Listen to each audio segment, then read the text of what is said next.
So, hi guys, welcome to the Business and Remote Work podcast brought to you by Wishup. I'm your host Crispino, and today we're joined with our very own rock star of Wishup, Mr. Robin Singh. Welcome to the show, Robin. It's great to have you here with us. Isn't that an overstatement, rockstar of Wishup? You are the rock star of Wishup, but aren't you the rock star? I mean, okay, guys, so for everyone, let me just span out Robin's journey to the far of my knowledge. He started off as a virtual assistant. He then went into customer success. He then went into supply, and now he's back into customer success. Customer success because we missed him a lot over there. So, isn't he a rock star? Isn't that like kind of worthy of a rock star status? I don't know. I mean, you be the judge. Yes, that's why I called you the rock star. So yes, guys, Robin is here with us. Robin, how's your day been? How are you doing today?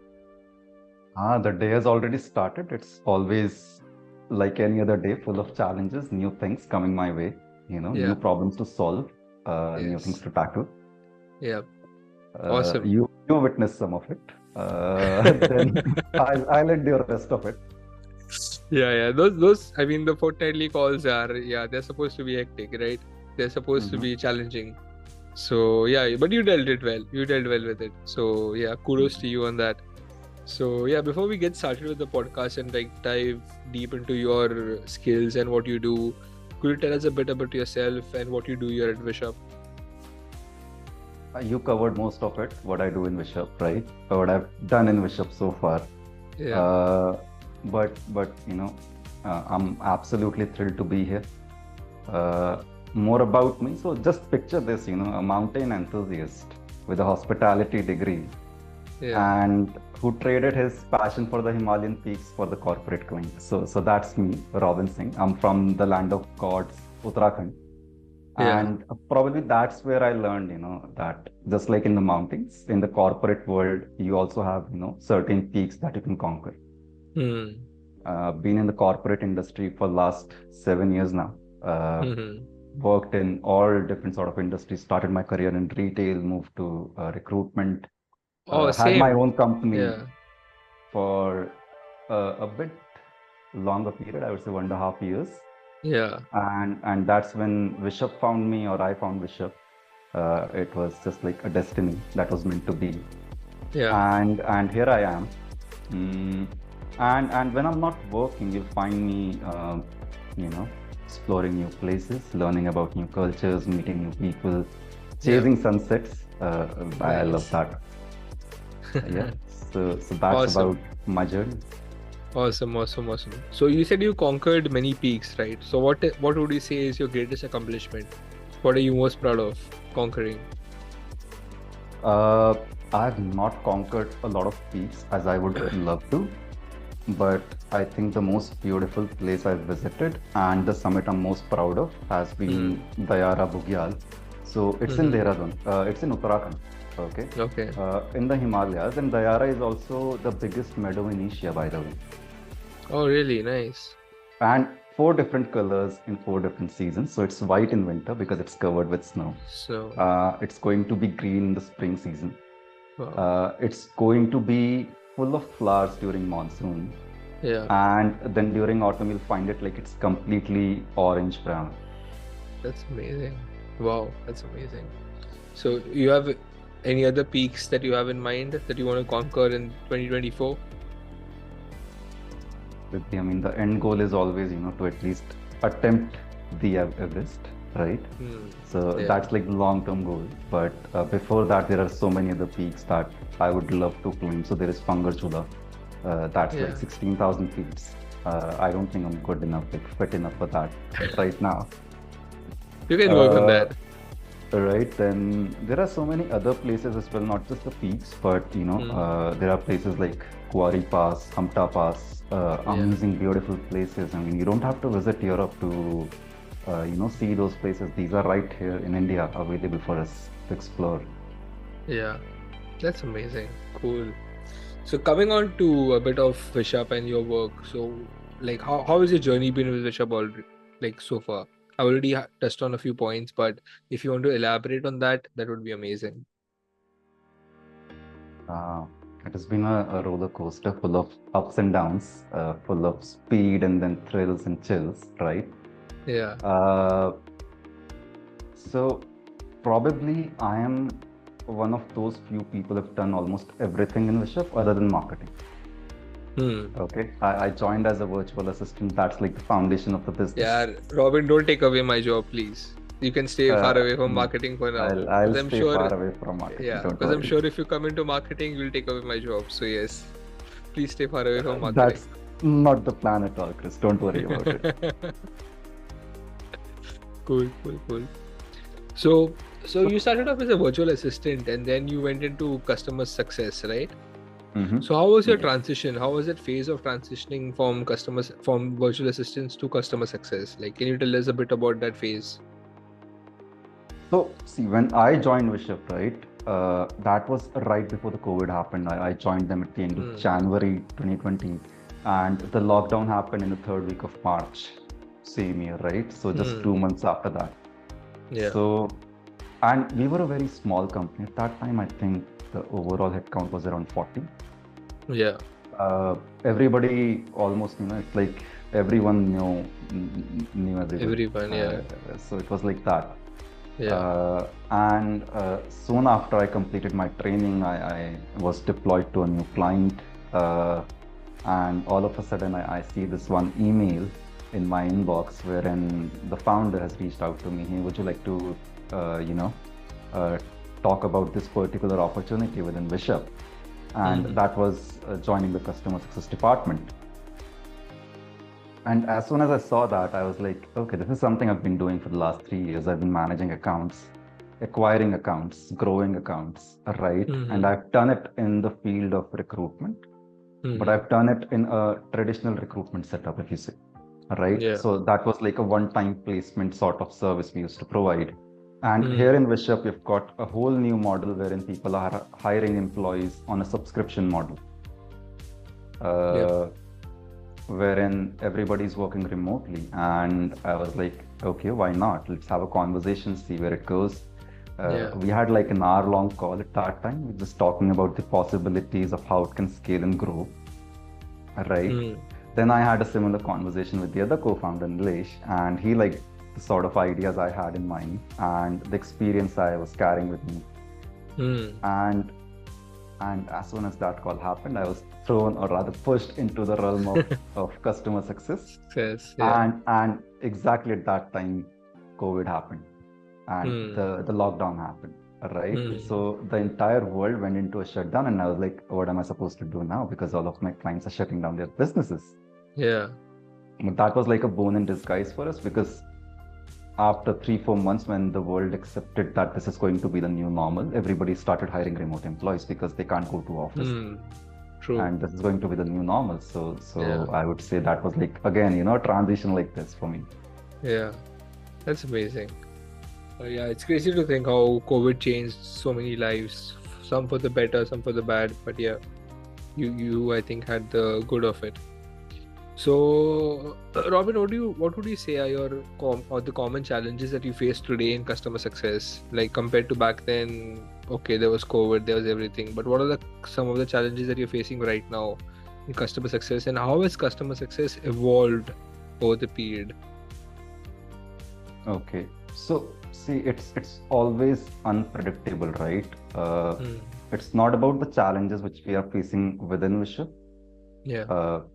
Sort of because of any internal operational challenge or limitations that we have, but it's also about the events happening around us across the globe, which are also affecting the business, because it's a global business at the end of the day. We've got clients from United States, we've got clients from Canada, from the UK, we've got clients from Middle East, we've got clients from Australia. So probably we're covering the entire globe, right? With the set of clients we have, and any one event happening in one part of the world is going to affect the portfolio at the end of the day, right? So just to give you some examples, right? So there was a point of time, this was back in 2021, when 1/3 of Wishup was suffering from COVID. Either they were directly suffering from COVID, or any of their family members or people they stay with was suffering from COVID. You mean the staff? Staff, right? Yeah. So one third of the workforce is gone, and it's a human resource business at the end of the day, and humans are the Exactly. most unpredictable force in the nature right after uranium, That's a right? new one. Yeah, that's a Yeah. nice one. I never heard of that before, but yeah, it's a nice one. It could also be a flu season, Chris, right? That can Yeah. affect business. It could be war at one part of the world, which is affecting business. A Hmm. hurricane in the US, in Florida, will affect our business, right? Yeah. So True. things like that. Other than that, there are a lot of challenges around just around human behavior Yeah. that we face, right? Interesting. Mm, there are a lot of concerns. There are always concerns about data privacy, data security, right? But Mm-hmm. uh, our founders, they have always had this foresight to ensure that we never face such challenges. But the global forces, they always tend to be a challenge for us. True. So if you had to take a solution, what do you think your ideal solution would be to kind of face this challenge? One mantra we always believe in is constant communication and full transparency.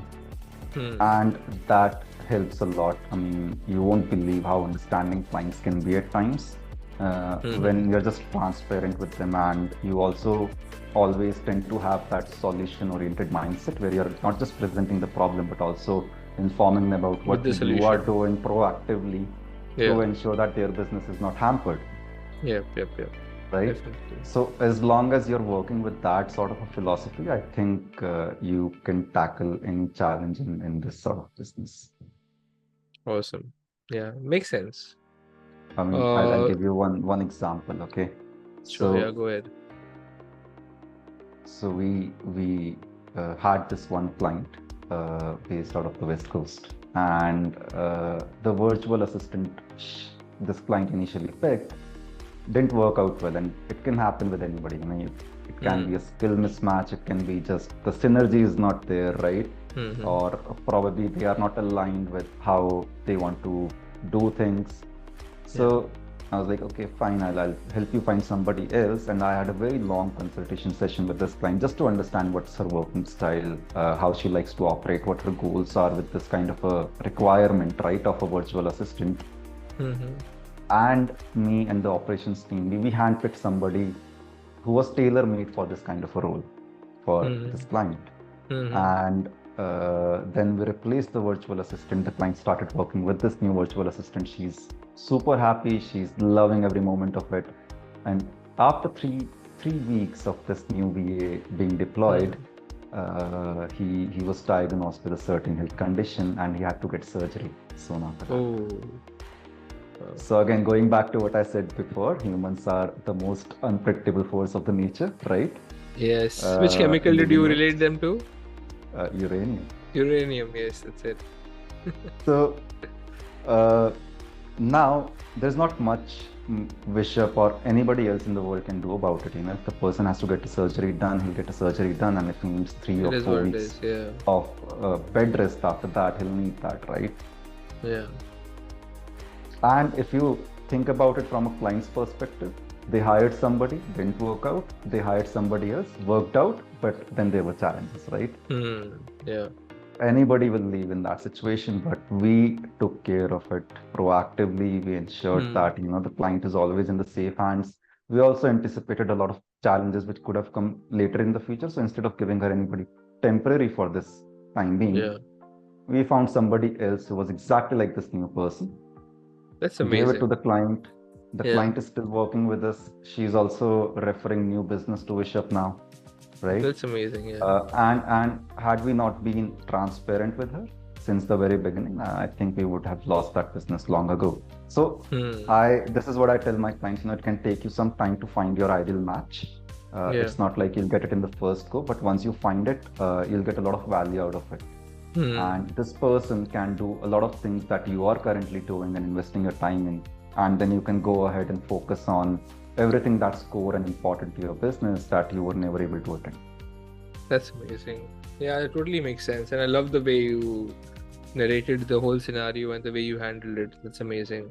So, Robin, what are some of the KPIs that you guys work on? Like some basic KPIs in customer success that are essential to see that the operations run smoothly. But that's the numbers game, right? Yes, it is. Yes. We do keep an eye on all the classic numbers in customer success. So it's like customer life cycle and customer lifetime value, the retention rate, the growth rate, how much a customer is averaging in Wishup in terms of revenue and also in terms of growth. What is our net promoter score? What are the feedbacks like? So all the basics we do that. But my philosophy of business is a little different. Tracking numbers is very much important because they give you a clear picture of what's going on in the business. But for me, success is more than just the data points. It's about the stories behind those numbers. Right? So that's like a real measure of triumph that lies in the genius of the person managing that account, or the genius of the virtual assistant working with that client, because those tend to be the stories we are often sharing with either our clients or everybody new who's joining Wishup, or the other promoters or the investors. That's interesting. So my next question ties into the previous question. So what would you say, Robin, is your biggest contribution to the customer success department so far?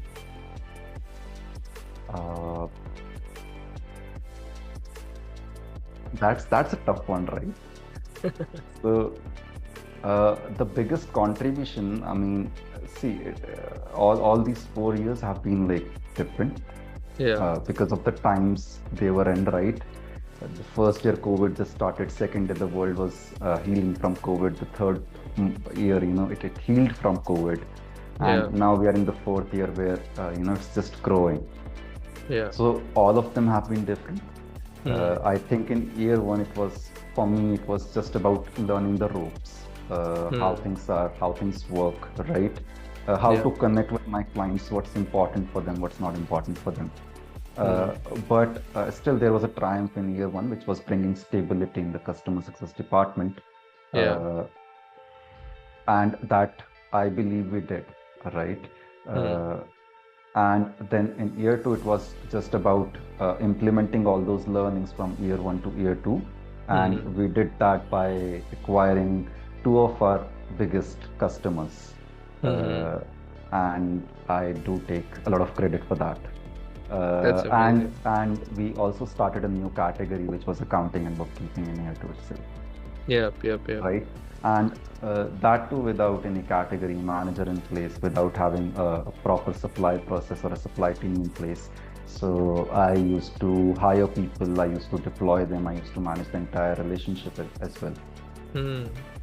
Year three, I was part of the supply team. I was not part of the customer success team, but there was still a triumph in year three, which was we unlocked the Latin American market for Wishup. So that was all about expanding Wishup's global footprints, I would say. And in year four, now it's again, all back to scaling. Now we are working on many new exciting categories we want to bring in Wishup. We are also unlocking the spaces in partnerships and alliances with different clients, because we have been in the business for so long now. There is a lot of trust that we have built across the portfolio, right? And now it's not just about clients using our services. They want to partner with us and they want to spread the word in a big, enormous way. And that's like a huge success for us, I would say. That's amazing. So given the landscape, given the total landscape of remote work and customer success, what do you think is going to be the future of remote work in the next coming years? So remote was, I think, forced for many companies, right? When COVID happened, they had to accept it if they wanted to survive, and they did that, right? But then again, they went back to their traditional ways of either having a hybrid model or having a completely in-office model. In Wishup, what we are trying to do is we are trying to unlock the right infrastructure that one would need to go remote. And most of the clients that I'm working with, they love the remote setup. They love that it's asset light. They love that, they don't have to worry about, okay, there has to be office space, there have to be utilities, there has to be supplies, and so many other challenges it brings. You need a whole different person to just manage all of it, right? Yep. I only see it evolving and growing. It's just about acceptance at the end of the day. And I compare this with the EV revolution, electric vehicle revolution. Right now, we don't have the right infrastructure in place, but we know that it's the go-to future thing for us, because fossils are going to vanish in like 2040, 2050, right? So remote is going to be the new normal. It's just about, once people figure out that right infrastructure which is going to work. I mean, who wouldn't want an asset-light model, and who wouldn't want to work from home or any other place they are in? Yep. True. I totally agree with you on that. And I like your comparison to EVs. Yeah, it totally makes sense. Absolutely. So Robin, let me ask you. I'll add a few more points to that, right? Sure. So see, from an employer perspective, being remote helps you be asset light, helps you reduce cost, right? And also unlocks a lot of dimension in terms of where you're hiring people from. So let's say you're based out of a certain state, a certain city, and if you're an in-office company, you can only hire people who are either in that city or who can relocate in that city. Yes. You're tied geographical to, right? boundaries. You are constrained by geographical boundaries, for sure. You can't always hire the best person available for that role because of your own limitations. And from an employee perspective, you're wasting a lot of time in commuting. You have to leave your home if you're, let's say, from a tier 2, tier 3 cities, because there aren't enough good opportunities available for you over there. You'll move to a tier 1 city, you'll have added expenses, you're renting out a home, you're away from family, you're traveling, you're commuting 1-2 hours a day just to reach your workplace, right? Then you're working for 9 hours, so that's like a 13-hour work day versus a 8 to 9-hour work day from the comfort of your home or anywhere you want to work from, right? Who wouldn't want that? I mean, that's like the obvious evolution we'll step into in the future. True. But also, Robin, so there are many people who have tried working from home, but who get bogged down by depression, or say who face difficulty because they are just in front of the laptop the whole day working and there's no social interaction. So how do we tackle that situation? See, I think that's going to be different for each individual, because some of us are introverts, some of us are extroverts, right? I would definitely advise everybody to at least work out. That's very important to ensure that right hormones are secreted from your brain, your body, to keep you happy, right? You should always do one activity in a day where you're interacting with a lot of people other than the workplace. Okay. That's super important to keep you sane and keep you in the right mindset. You can also meditate. I mean, I've never tried it, never learned it, but I've heard a lot of good things about it. Yeah, same here. Right. We're in the same boat. Yes. Other than that, I mean, a change of scenery is required every now and then. So if you're working remotely, why to always work from home? Go to a good, nice destination and work from there, right? There are a lot of long-term rental options available now. You can rent something for a month, which will cost you, something that you're paying already in the city, and just work from there. A change of scenery is always nice. True. Can't agree with you better on that. Yes, makes sense. So Robin, that was amazing, yeah. I loved this interaction so far. And before we let you go, we have a final round called as the rapid fire round. So here I'll be asking you quick questions and you have to answer them quickly. Do I get a hamper at the end of it? No, yeah, we don't have the budget of coffee with Karan, so no hamper on this one. But you'll get our good luck and wishes. All right. So you're ready for the round, Robin? Bring it on. All right, awesome, cool. So Robin, first question: if you had to describe customer success in one word, what would it be? Okay. Ooh, it was a tough one. It's a very tough one. Just one word? Just one word. Communicate. Communicate, yes. It's very important. With everyone. With everyone. Not even just your customers, but with everyone. Yes, makes sense. If you could have one superpower to boost customer success, what would that be? Telepathy.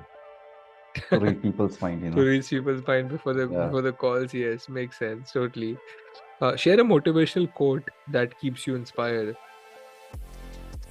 So this is one quote, and I recently learned it from one of our clients, okay? Okay. And it goes like this. So just give me like a moment. Where is it? Lost it somewhere. Oh, you had it written down? Yeah, I have it written down. So there is no substitute for excellence, okay? Yeah. And there is no limit to what you or I can achieve. Fair enough. That's a nice quote. Yes. Uh, Upselling or cross-selling? What is better for business? Oh, Both? equally important. Yep, makes sense. All right, last question. Favorite conspiracy theory? The MH370 was abducted by the aliens. A spaceship came and there was rays and then the plane Yes, vanished. I love that one. Yes. Yeah, the alien conspiracy theories are crazy. I think Yeah, only Yeti and the Bigfoot come close to that. But yeah, aliens take it away. right. So awesome, Robin. That was amazing. I loved this chat with you. It was insightful. I got to learn a lot about customer success as well. So thank you so much for your time. And it was great to have you on the show with us. Thank you so much, Chris. Pleasure was all mine, and it's always great to connect with you. Lovely. All right, Robin. Then take care. See you next time. All right, have a great one. Bye-bye.